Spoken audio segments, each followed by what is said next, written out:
Vice President Joe Biden is stepping up his argument that rapes and murders could increase if Congress doesn't pass President Obama's latest stimulus plan. Listen to this exchange with a reporter.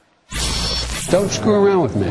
Let's get it straight. You didn't use a rape reference? No, listen to me. I'm listening. I said rape was up 3 times in Flint. They're the numbers. Go look at the numbers. Murder's up, rape is up, and burglar's up. That's exactly what I said. And if the Republicans don't pass this bill, then rape will continue to rise. Murder will continue to rise. Rape will continue to rise. All crimes will continue to rise. Do you think it's appropriate for the vice president to use language in such a way? Okay. Wow. Well, Smoking Joe blamed Democrats like Senators Ben Nelson, Mark Pryor, and Joe Lieberman, who voted against that portion of the jobs bill that was aimed at first responders like firefighters and cops. Who better to ask about this than the veteran New York City Congressman, the great Democrat Charlie Rangel, great friend of the show. Charlie, welcome back. Were you surprised to see the Vice President of the United States talking like that? If you don't vote the way we want you to vote, rape and murder are going to go up? Come on. Judge, I have to get an expert witness to answer that. You're the expert, Charlie. No, that's why you're here. The experts would be mayors. Now, they hire these people to suppress crime, to avoid and prevent crime. First responders, right. Yeah, they hire doctors in order to give better health. They hire firefighters in order to put out fires.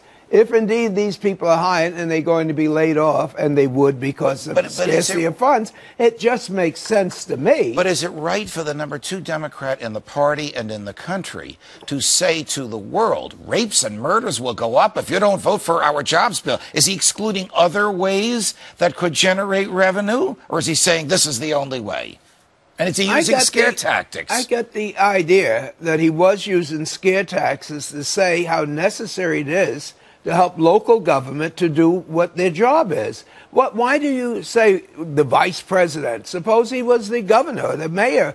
They say the same thing. What makes him different? Well, because he has a big megaphone. I mean, he presumably speaks on behalf of the administration. He's the number 2 person in your party and in the federal government. Are we challenging what he said? I mean, yes. Are we saying... And the propriety of him saying it. Well, the propriety, there are 2 different pieces here. First of all, if you have a certain number of cops to suppress crime, and then you fire half of them, or whatever the percentage might be, is it safe to say that you expect that crime would increase? Good argument. I understand it, and I respect it. Okay, then the second part of it is propriety. Okay. If a guy on the street says it, he's just a guy walking the street, says, I want more cops on my block.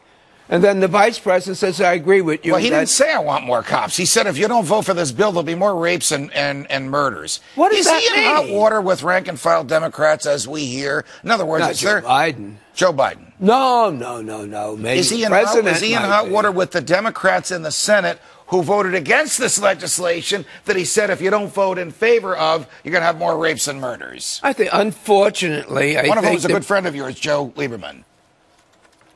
Unfortunately, I think the 2012 election has preceded our ability to try to get the economy growing and people back to their jobs. If that is so, it's unfortunate. Okay.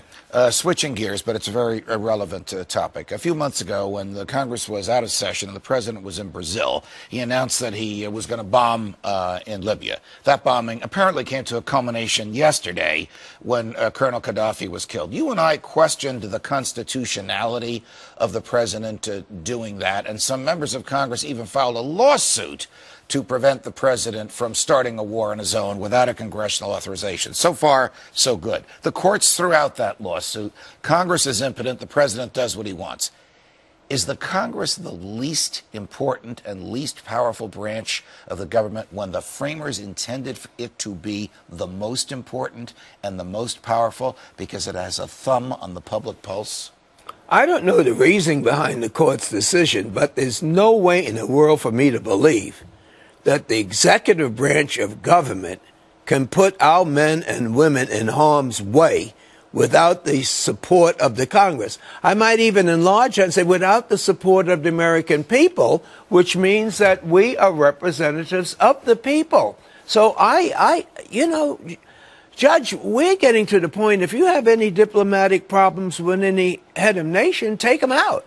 Wow. Take them out. Should the president be able to do that on his own, decide what country to bomb and what foreign leader to kill? I don't. And remember this, Judge, and we're talking as American patriots.